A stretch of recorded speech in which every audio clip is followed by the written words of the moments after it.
जय हिंद मेरे बच्चों।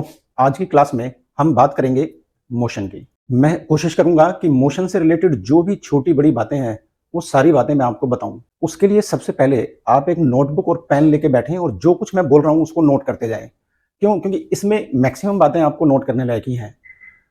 जैसे अगर हम स्टार्ट करें सबसे पहले तो बात करते हैं मोशन की। अब मोशन जनरल बोले तो चलना फिरना, लेकिन हमें कैसे पता चलेगा कि कोई ऑब्जेक्ट चल रही है या नहीं? चल रही है तो मोशन में है, नहीं चल रही है तो रेस्ट में है। तो मतलब हमें कैसे पता चले कि कोई बॉडी रेस्ट में है या मोशन में है?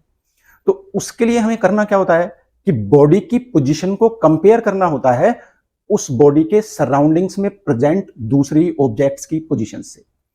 अब दूसरी ऑब्जेक्ट्स मैंने बोला, लेकिन कितनी भी ऑब्जेक्ट्स हो सकती हैं, बट मिनिमम एक ऑब्जेक्ट तो सराउंडिंग्स में होनी ही चाहिए जिसकी पोजीशन से हम उस बॉडी की पोजीशन को कंपेयर कर सकें, जिसका हमें पता लगाना है कि ये बॉडी रेस्ट में है या मोशन में है। जैसे मान लो यहां इस बोर्ड पे ये बहुत कुछ लिखा है, मैं अगर ऐसे कहीं हिलता हूं तो मेरी पोजीशन इस लिखे हुए की रेस्पेक्ट में आपको तुरंत चेंज होती हुई नजर आएगी, तो इसका मतलब मैं मोशन में हूं। और अगर मैं स्टिल हूं, यानी इन सराउंडिंग्स की रेस्पेक्ट में मेरी पोजीशन नहीं चेंज हो रही है, तो इसका मतलब मैं रेस्ट में हूं। तो इसका मतलब रेस्ट और मोशन का पता लगाने के लिए हमें बॉडी की पोजीशन को कंपेयर करना होगा उसके सराउंडिंग्स में प्रेजेंट ऑब्जेक्ट्स की पोजीशन से। अब जिन ऑब्जेक्ट्स की पोजीशन से हम बॉडी अंडर कंसीडरेशन की पोजीशन को कंपेयर करते हैं वो कहलाती हैं रेफरेंस। और ये हमारी जो रेफरेंस वाली बॉडीज हैं ये हमेशा रेस्ट पे होनी चाहिए। तो इसका मतलब जो हम किसी बॉडी की मोशन को कंसीडर करने के लिए उसके सराउंडिंग्स में ऑब्जेक्ट को ढूंढेंगे, वो ऑब्जेक्ट हमेशा रेस्ट पे होनी चाहिए। फिर क्वेश्चन आता है कि क्या इस यूनिवर्स में कोई बॉडी रेस्ट पे है? तो शायद आंसर होगा नहीं, because the universe is continuously expanding and no body in this universe is at rest. अगर कोई ऑब्जेक्ट रेस्ट पे नहीं है तो इसका मतलब एब्सोल्यूट रेस्ट पॉसिबल नहीं है। तो चूंकि एब्सोल्यूट रेस्ट पॉसिबल नहीं है तो हमारे पास कोई एब्सोल्यूट ऑब्जर्वर या एब्सोल्यूट रेफरेंस भी अवेलेबल नहीं है। फिर क्या करते हैं हम? फिर हम किसी बॉडी को जो बेशक मोशन में है उसको रेफरेंस बनाने के लिए रेस्ट में मान लेते हैं। अब रेस्ट में मान लेते हैं, मान लो कोई चेयर मेरे पास में, या इस बोर्ड का ही एग्जांपल लेते हैं, ये बोर्ड इस दीवार पे टंगा हुआ है, तो ये बोर्ड अगर मैं बोलूं तो रेस्ट पे है या मोशन में है? वॉल की कंपैरिजन में रेस्ट पे है, लेकिन अगर मैं इस अर्थ से ऊपर उठ के देखूं तो अर्थ अपनी एक्सिस के अबाउट भी रोटेट कर रही है, सन के अराउंड रिवॉल्व भी कर रही है। तो इसका मतलब बोर्ड उस ऑब्जर्वर के लिए मोशन में है जो अर्थ से बाहर है, लेकिन जो ऑब्जर्वर अर्थ पे सिचुएटेड है उसको ये बोर्ड वॉल पे टंगा हुआ रेस्ट में अपीयर होगा। अगर ये रेस्ट में अपीयर होगा तो इस बोर्ड को हम रेफरेंस मान सकते हैं। ऐसे ही मान लो कहीं पे कोई पेड़ है अर्थ के ऊपर तो उस पेड़ को हम रेफरेंस मान सकते हैं, कोई और बिल्डिंग है उसको रेफरेंस। इसका मतलब उन बॉडीज को जो अर्थ की रेस्पेक्ट में रेस्ट में है हम उनको रेफरेंस मान सकते हैं। अगर कोई बॉडी मूविंग भी है तो उसको भी रेफरेंस माना जा सकता है। कैसे? उसको हम जब रिलेटिव मोशन की बात करेंगे तब हम बता देंगे कि कैसे हम मूविंग बॉडी को भी रेस्ट में मान सकते हैं। लेकिन हमें जनरली ये जो मैंने अभी एग्जांपल्स दिए आपको, बिल्डिंग के, ट्री का या इस हैंगिंग बोर्ड का, ये तो हम जनरली रेस्ट पे मान ही लेंगे because with respect to earth they are at rest. और हमें हमेशा मोशन कंसीडर करनी पड़ेगी अर्थ की रेस्पेक्ट में। अगर अर्थ की रेस्पेक्ट में मोशन कंसीडर करनी पड़ेगी तो इसके लिए फिर हम अर्थ पे सिचुएटेड किसी भी ऑब्जेक्ट को रेफरेंस मान लेंगे। अब बात आती है कि अगर अर्थ के ऊपर सिचुएटेड किसी भी ऑब्जेक्ट को रेस्ट पे मानेंगे तो वो रेस्ट पे है केवल अर्थ की रेस्पेक्ट में, लेकिन अर्थ से बाहर कोई ऑब्जर्वर है तो उसके लिए मोशन में है, तो इसका मतलब वो भी रिलेटिवली रेस्ट पे है। तो इसका मतलब अगर वो भी रिलेटिव रेस्ट पे है तो एब्सोल्यूट मोशन तो कभी पॉसिबल है नहीं, क्योंकि हमारे पास एब्सोल्यूट ऑब्जर्वर या कोई भी ऐसी बॉडी जो रेस्ट में हो अवेलेबल नहीं है। तो एब्सोल्यूट ऑब्जर्वर नहीं है तो हमारे पास जो ऑब्जर्वर है वो भी रिलेटिव है, तो उस ऑब्जर्वर के लिए जो भी मोशन हम पढ़ेंगे वो मोशन भी रिलेटिव ही होगी। जैसे अगर मान लो मैं बस में ट्रेवल कर रहा हूं, अगर मैं बस में ट्रेवल कर रहा हूं तो with respect to the interior of the bus I will be at rest. अब कैसे पता चलेगा? अगर मैं अपनी position with respect to any object within the bus देखूंगा तो वो चेंज नहीं हो रही होगी। यानी मेरे और किसी भी पॉइंट जो बस के अंदर है उसके बीच का सेपरेशन टाइम के साथ नहीं बदल रहा होगा, तो इसका मतलब मैं with respect to interior of the बस तो रेस्ट पे हूंगा, लेकिन अगर मैं किसी भी ऑब्जेक्ट जो बाहर अर्थ पे सिचुएटेड है उसके कंपैरिजन में अपने आप की पोजीशन को देखूंगा, तो उस ऑब्जेक्ट के कंपैरिजन में मेरी पोजीशन बदल रही होगी। अगर पोजीशन बदल रही होगी तो आई विल बी इन मोशन। तो इसका ना रेस्ट और मोशन दोनों रिलेटिव टर्म है। एक ऑब्जेक्ट एक ऑब्जर्वर के लिए रेस्ट पे हो सकती है, but at the same time किसी दूसरे ऑब्जर्वर के लिए वो मोशन में भी हो सकती है। ये इस एग्जांपल से अभी मैंने आपको बताया। तो होप यू अंडरस्टूड कि मोशन का मतलब क्या। फिर से एक बार मैं समराइज कर देता हूं। मोशन का मतलब change of position with time when compare to the positions of surroundings, यानी सराउंडिंग्स की पोजीशन के कंपैरिजन में ऑब्जेक्ट की पोजीशन बदलना टाइम के साथ कहलाएगा मोशन। तो अब इन जनरल अगर मैं मोशन बोलूं, a body is said to be in motion if its position with respect to its surroundings changes with time. और अगर ऐसा नहीं होता है, इसका मतलब if the position of a body with respect to its surroundings doesn't change with time, then we will say that the body is at rest. तो अब ये दोनों बात रही, रेस्ट कब और मोशन कब। शायद पता लगा लोगे आप, अगर किसी बॉडी की पोजीशन उसके सराउंडिंग्स के रेस्पेक्ट में टाइम के साथ बदल रही है तो वो मोशन में है, नहीं बदल रही है तो रेस्ट में है। तो ये बात रही रेस्ट और मोशन की। और ये भी पता चला हमें कि रेस्ट या मोशन जो भी हम पढ़ रहे हैं वो सब रिलेटिव है, क्योंकि इस यूनिवर्स में ना तो एब्सोल्यूट रेस्ट पॉसिबल है ना ही एब्सोल्यूट मोशन पॉसिबल है। तो अब बात आएगी कि मोशन के टाइप्स क्या होंगे। अब टाइप्स में मतलब हम किस बेसिस पे क्लासिफाई करें मोशन को, पहले उसको समझते हैं। क्लासिफाई करने के लिए पहला क्राइटेरिया हम ले सकते हैं कि बॉडी के constituent particles same interval of time में कितनी डिस्टेंस ट्रेवल करते हैं। अगर different constituent particles same interval of time में सेम डिस्टेंस ट्रेवल करें तो हम उसको बोल देंगे बॉडी की ट्रांसलेशनल मोशन। और अगर सेम इंटरवल ऑफ टाइम में different constituent particles of the same body different distances travel करें तो हम उसकी मोशन को बोल देंगे रोटेशनल मोशन। तो इसका मतलब पहला काम आएगा कि distances covered by constituent particles in same interval of time के बेसिस पे हम मोशन को दो पार्ट में क्लासिफाई कर देंगे, एक ट्रांसलेशनल मोशन और एक रोटेशनल मोशन। अब मैं इसके एग्जांपल बता देता हूं आपको। देखो, अगर मैं ट्रांसलेशनल मोशन का एग्जांपल बोलूं तो मान लो मेरे पास ये एक बॉडी है और ये बॉडी ऐसे चलती है कि यहां से इसकी पोजीशन टाइम के साथ बदलते बदलते यहां आ जाती है। तो अब अगर मैं देखूं तो यहां कोई पार्टिकल था तो ये कहीं यहां पहुंच गया होगा, ये कोई पार्टिकल था तो ये कहीं यहां पहुंच गया होगा। तो जब इन पार्टिकल्स के डिस्प्लेसमेंट देखेंगे तो वो सेम इंटरवल ऑफ टाइम में सेम ही आएंगे। तो इसका मतलब ये एग्जांपल रहा ट्रांसलेशनल मोशन का। ऐसा कोई जरूरी नहीं है कि ट्रांसलेशनल मोशन के लिए बॉडी को स्ट्रेट लाइन पाथ पे ही चलना है, ये कार्ड पाथ पे भी चले ऐसे तब भी। मान लो ये पेन को लेकर एग्जांपल बताता हूं मैं तुम्हें कि मान लो ये पेन यहां से चला ऐसे घूमता हुआ और ऐसे यहां पहुंच गया, तो अब भी क्या होगा, इसकी मोशन ट्रांसलेशनली कहलाएगी क्योंकि इसके डिफरेंट कॉन्स्टिट्यूएंट पार्टिकल्स अभी भी सेम डिस्टेंस ही कवर करेंगे in same interval of time. Hope मेरे बच्चों ये ट्रांसलेशनल मोशन की बात आपको समझ में आई होगी। अब बात करते हैं दूसरी रोटेशनल मोशन वाली। अब रोटेशनल मोशन में मैंने आपको क्या बताया कि different constituent particles cover different distances in same interval of time. Distances कह रहा हूं मैं, डिस्प्लेसमेंट्स नहीं कह रहा हूं। तो अब बात आएगी कि मान लो ये एक बॉडी और ये बॉडी इस पॉइंट के अबाउट रोटेट करती है और रोटेट करके ये कहीं यहां पहुंच जाती है।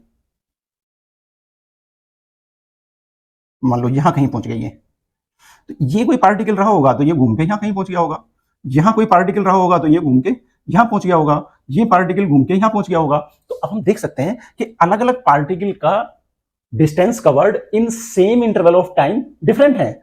इसने मान लो डेल्टा S1 चला, ये डेल्टा S2 हो गया, ये डेल्टा S3 हो गया। तो पॉइंट ऑफ रोटेशन के जितना पास है पार्टिकल उसका डिस्टेंस कवर्ड भी उतना ही कम है। तो different constituent particles different distances travel करते हैं अगर सेम इंटरवल ऑफ टाइम में, तो फिर मोशन हो जाती है रोटेशनल मोशन।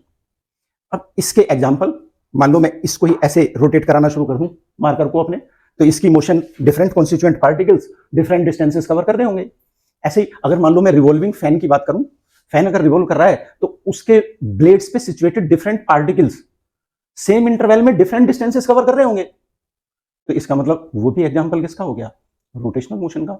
अब जरा एक बात और समझना कि अभी मैं, अच्छा चलो ठीक है, मैं भी सर्कुलर मोशन पे आऊंगा तब उस बात को समझाता हूं। तो अभी मैंने एक टर्म और लिखी है जनरल मोशन। अब जनरल मोशन क्या है कि अगर किसी बॉडी के पास साइमल्टेनियसली सेम टाइम पे ट्रांसलेशनल मोशन भी है और रोटेशनल मोशन भी है, तो then that body is said to be in general motion. फिर बात आएगी, हमें ऐसा एग्जांपल बताओ यार जिसके पास ट्रांसलेशनल मोशन भी है और रोटेशनल मोशन भी है। तो अब अर्थ जब रिवॉल्व कर रही है अराउंड द सन, तो उसके पास अपनी एक्सिस के अबाउट रोटेशनल मोशन भी है और सन के अबाउट ट्रांसलेशनल मोशन भी है। एक यही एग्जांपल नहीं है मेरे बच्चों, गाड़ी का टायर, अगर गाड़ी सड़क पे दौड़ रही है तो गाड़ी का टायर अपनी एक्सल के अबाउट रोटेट भी कर रहा है और साथ साथ उस आगे भी चले जा रहा है। तो इसका मतलब क्या हुआ कि गाड़ी के टायर की मोशन भी जनरल मोशन है। तो जनरल मोशन का मतलब कि translational plus rotational both the motions possessed by the body simultaneously. अगर दोनों मोशन एक साथ हैं तो हम बोलेंगे body is in general motion. अब उसके बाद बात आती है कि ये मैंने पहली बार मोशन को क्लासिफाई किया कि particles, constituent particles same interval of time में सेम डिस्टेंस कवर कर रहे हैं या डिफरेंट डिस्टेंसेस कवर कर रहे हैं, इस क्राइटेरिया के ऊपर। अब मैं मोशन को फिर से क्लासिफाई करता हूं किस बेसिस पे कि जो बॉडी मूव कर रही है वो अपनी पोजीशन को एक पर्टिकुलर टाइम इंटरवल के बाद रिपीट कर रही है या नहीं कर रही है। अगर किसी मोशन के अंदर पार्टिकल अंडर मोशन अपनी पोजीशन को एक फिक्स्ड इंटरवल ऑफ टाइम के बाद रिपीट करता है तो हम बोलेंगे कि उस पार्टिकल की मोशन पीरियोडिक मोशन है। और अगर अपनी मोशन को रिपीट करे डिफरेंट इंटरवल्स ऑफ टाइम में या रिपीट ना करे तो हम बोलेंगे कि पार्टिकल की मोशन नॉन पीरियोडिक मोशन है। तो इसका मतलब पीरियोडिक मोशन होने के लिए पार्टिकल को अपनी मोशन रिपीट करनी पड़ेगी after a fixed interval of time. Every fixed interval of time के बाद पार्टिकल अपनी मोशन को रिपीट करेगा। इस फिक्स्ड इंटरवल ऑफ टाइम को हम टाइम पीरियड ऑफ मोशन बोल देते हैं। एक सेकंड में कितनी बार पार्टिकल अपनी मोशन को रिपीट करेगा उसको फ्रीक्वेंसी ऑफ पीरियोडिक मोशन बोल देंगे। तो it means a motion that repeats itself after a fixed interval of time is termed as periodic motion, while the motion that either doesn't repeat itself or repeats itself after different intervals of time, so then that will be called a non periodic motion. इनके examples देखें तो example of hands of the clock, hands of the clock repeat करते हैं अपनी motion को after a fixed interval of time. जैसे अगर हम सेकंड हैंड की बात करें तो सेकंड हैंड अपनी मोशन को रिपीट कर रहा है after every 1 minute, minute hand अपनी मोशन को रिपीट कर रहा है after every 1 hour, and hour clock is repeating it's motion after every 12 hours. तो यानी वो आवर वाली क्लॉक है वो 12 घंटे बाद अपनी मोशन को रिपीट कर रही है, मिनट हैंड 60 मिनट्स यानी 1 आवर के बाद अपनी मोशन को रिपीट कर रहा है, और सेकंड हैंड 60 सेकंड्स यानी 1 मिनट के बाद अपनी मोशन को रिपीट कर रहा है। तो इसका मतलब motion of hands of the clock is periodic motion. ऐसे ही motion of planets around the sun, that is also an example of periodic motion because different planets revolve around the sun after different intervals of time, but for a particular planet this time interval will be fixed. तो चूंकि एक particular planet सन के around अपनी motion को repeat करता है एक fixed interval of time के बाद, तो प्लैनेट्स की motion around the sun periodic motion का एग्जांपल हो जाएगी। इसी तरह से अगर हम नॉन पीरियोडिक मोशन की बात करें तो इनके अलावा जैसे मान लो मैं यहां से किसी पोजीशन पे गया, मान लो बाजार घूमने गया, बाजार घूम के आया, अब आया तो जितनी बार यहां से बाजार जाऊंगा और वापस आऊंगा तो क्या सेम टाइम लगेगा? शायद नहीं। अगर नहीं तो इसका मतलब ये एक पीरियोडिक मोशन का एग्जांपल नहीं होगा। तो इसका ना अपने आप आपने जज कर लेना है। अगर कोई मोशन अपने आप को रिपीट कर रही है एक फिक्स इंटरवल ऑफ टाइम के बाद में तो इसका मतलब उसकी मोशन पीरियोडिक मोशन है, अदरवाइज पीरियोडिक मोशन नहीं है। अब अगर हम बात करें कुछ और टाइप्स ऑफ मोशन की, जैसे सर्कुलर मोशन। अब सर्कुलर मोशन किस कैटेगरी में आएगा इनमें से वो भी हम चेक कर लेंगे, लेकिन सर्कुलर मोशन को अगर हम डिफाइन करते हैं, यानी ये टर्म सर्कुलर मोशन डिफाइन होती है as the motion of a particle along a circular path. अगर motion of a particle along a circular path है that will be called circular motion. अब इसमें दो बातें हैं। अगर पार्टिकल मूव करता है along circular path of constant radius with constant speed तो ये कहलाती है उसकी यूनिफॉर्म सर्कुलर मोशन। और इस यूनिफॉर्म सर्कुलर मोशन में time taken by the particle, क्यों? क्योंकि हर एक चक्कर में वो 2πr डिस्टेंस चलेगा, स्पीड भी कांस्टेंट है, डिस्टेंस भी कांस्टेंट है, स्पीड भी कांस्टेंट है, तो टाइम डिस्टेंस अपॉन स्पीड भी कांस्टेंट हो जाएगा। तो इसका मतलब पार्टिकल अपनी मोशन को रिपीट करेगा एक फिक्स्ड इंटरवल ऑफ टाइम के बाद, तो उस पार्टिकल की सर्कुलर मोशन पीरियोडिक मोशन हो जाएगी। लेकिन अगर पार्टिकल कांस्टेंट रेडियस के सर्कुलर पाथ पे चले विद वेरिएबल स्पीड या पार्टिकल कांस्टेंट स्पीड से डिफरेंट रेडियाई के सर्कुलर पाथ पे चले, तो फिर time taken to complete one revolution constant नहीं होगा। अगर नहीं होगा तो फिर वो पीरियोडिक मोशन के एग्जांपल में नहीं आएगा। तो इसका सर्कुलर मोशन पीरियोडिक भी हो सकती है और नॉन पीरियोडिक भी हो सकती है। अब इसमें एक और बात देखो, अगर एक पार्टिकल है यानी पॉइंट मास है, वो सर्कुलर पाथ पे चलता है, तो ये पॉइंट मास एक रिवोल्यूशन में, हर एक रिवोल्यूशन में सेम डिस्टेंस कवर करेगा, तो ये इस पॉइंट मास की ट्रांसलेशनल मोशन हो जाएगी। लेकिन अगर मैं इस पेन जैसी ऑब्जेक्ट को सर्कुलर पाथ पे चलाऊं, यानी ये मार्कर मेरा सर्कुलर पाथ पे चल रहा है, तो अब ये सर्कुलर पाथ पे लग रहा है ना, सर्कुलर पाथ पे चलता हुआ, ये अगर सर्कुलर पाथ पे चल रहा है तो हम देखेंगे कि इसके different constituent particles different distances चल रहे होंगे सेम इंटरवल ऑफ टाइम में। जो सेंटर के क्लोज होगा वो कम डिस्टेंस चल रहा होगा, जो दूर होगा वो ज्यादा डिस्टेंस चल रहा होगा। तो उस केस में ये सर्कुलर मोशन भी रोटेशनल मोशन में आ जाएगी। बात शायद समझ में आई होगी मेरे बच्चों कि सर्कुलर मोशन अगर पॉइंट मास की है तब तो वो ट्रांसलेशनल मोशन है, लेकिन अगर सर्कुलर मोशन एक बड़ी बॉडी की है तो वो रोटेशनल मोशन में आ जाएगी। अभी दूसरी बात आती है ऑसिलेटरी मोशन। अगर ऑसिलेटरी मोशन की बात करें तो सबसे पहले हमें यह समझ में आए कि ऑसिलेशन का मतलब क्या। अगर कोई बॉडी ऐसे मूव करती है कि वो एक फिक्स्ड पोजीशन के अबाउट बार बार अपनी मोशन को रिपीट कर रही है, यानी बॉडी एज ए होल एक फिक्स्ड पोजीशन के अबाउट अपनी मोशन को बार बार रिपीट करती है, तो उसकी मोशन कहलाएगी ऑसिलेटरी मोशन। तो अब बात आती है कि जिस पोजीशन के अबाउट बॉडी अपनी मोशन को रिपीट करती है उस पोजीशन को क्या बोलते हैं? उसको बोलते हैं mean position of the body. अब अगर कोई गलती से पूछ ले मीन पोजीशन क्या होती है, तो मीन पोजीशन वो पोजीशन होती है जिस पोजीशन में बॉडी रेस्ट में आए अगर उसे अनडिस्टर्ब छोड़ दें। तो अगर किसी ऑसिलेटिंग बॉडी को अनडिस्टर्ब छोड़ दें तो जिस पोजीशन पे वो रेस्ट पे आएगी वो कहलाएगी उसकी मीन पोजीशन। और to and fro motion of the body about its mean position will be called oscillatory motion. अब इस ऑसिलेटरी मोशन में बॉडी अपनी मीन पोजीशन के किसी भी साइड मैक्सिमम जितना जाती है वो कहलाता है एम्पलीट्यूड ऑफ ऑसिलेशन। इसमें maximum displacement of oscillating body on either side of its mean position वो कहलाता है एम्पलीट्यूड ऑफ ऑसिलेशन। और एक कंप्लीट ऑसिलेशन का मतलब एक complete to and fro motion of the body about its mean position. और ये ऑसिलेटरी मोशन पीरियोडिक होगी, यानी पार्टिकल या बॉडी अपनी मोशन को बार बार रिपीट करेगा एक फिक्स्ड इंटरवल ऑफ टाइम के बाद। इसका मतलब अगर पीरियोडिक होगी तो इसका टाइम पीरियड भी होगा, फ्रीक्वेंसी भी होगी। वो ऑलरेडी मैं बता चुका हूं आपको टाइम पीरियड क्या होता है और फ्रीक्वेंसी क्या होती है। दूसरी बात आती है वाइब्रेटरी मोशन। अब ऑसिलेटरी मोशन में क्या था, बॉडी एज ए होल अपनी मीन पोजीशन के about to and fro motion execute कर रही थी। अब मान लो मैं ऐसा करूं, एक स्केल लूं, जो मान लो ये स्केल है, इसे यहां से क्लैंप करके रखूं और नीचे प्रेस करके छोड़ दूं, तो ये क्या करेगा, ऐसे ऐसे वाइब्रेट करने लगेगा। यानी जब कोई बॉडी किसी पोजीशन के about to and fro motion execute करती है, लेकिन बॉडी एज ए होल नहीं, part of the body to and fro motion execute करता है अबाउट इट्स मीन पोजीशन, तो हम उसकी मोशन को बोलते हैं वाइब्रेटरी मोशन। तो मेरे बच्चों पहले वाइब्रेशन को समझें क्या।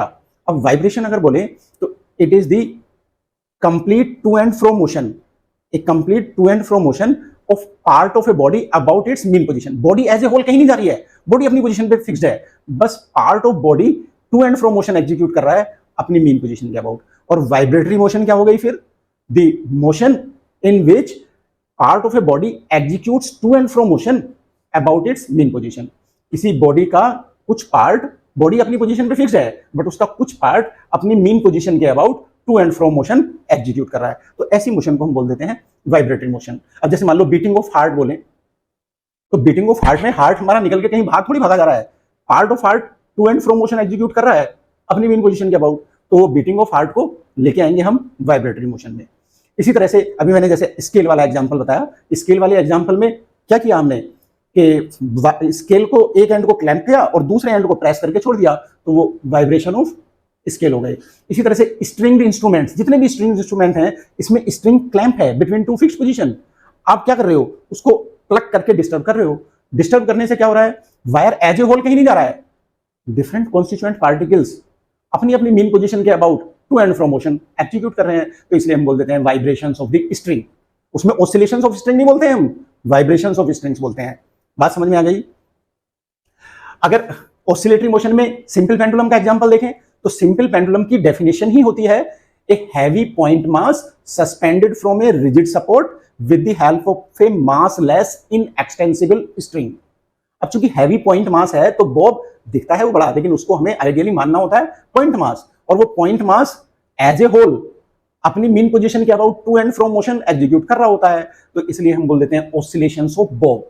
अब बात आएगी कि रोलिंग मोशन, ये भी बुक्स में मिल जाता है रोलिंग मोशन। अब रोलिंग मोशन का मतलब क्या होता है कि बॉडी जो कैपेबल टू रोल है। अब कैपेबल टू रोल कौन सी बॉडीज होती है? Round in shape.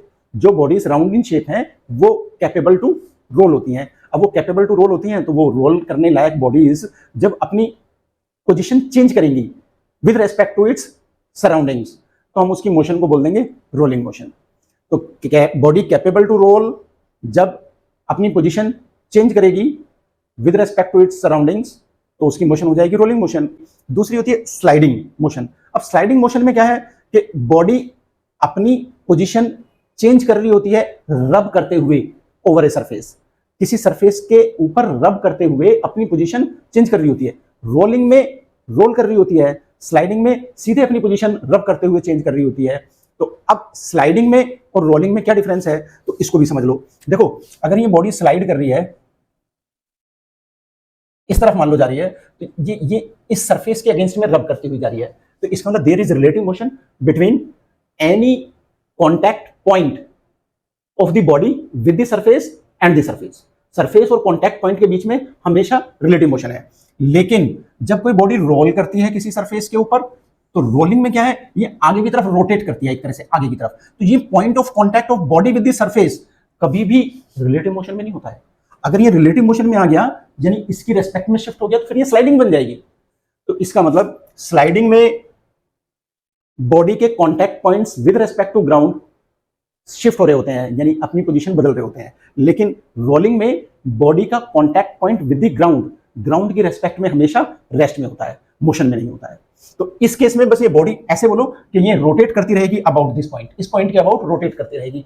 अगर रोटेट करती रहेगी तो ये पॉइंट ऑफ कॉन्टैक्ट हमेशा ग्राउंड की रेस्पेक्ट में रेस्ट में रहेगा, और यहाँ point of contact of body with the surface हमेशा कॉन्टिन्यूअसली अपनी पोजीशन चेंज करता रहेगा।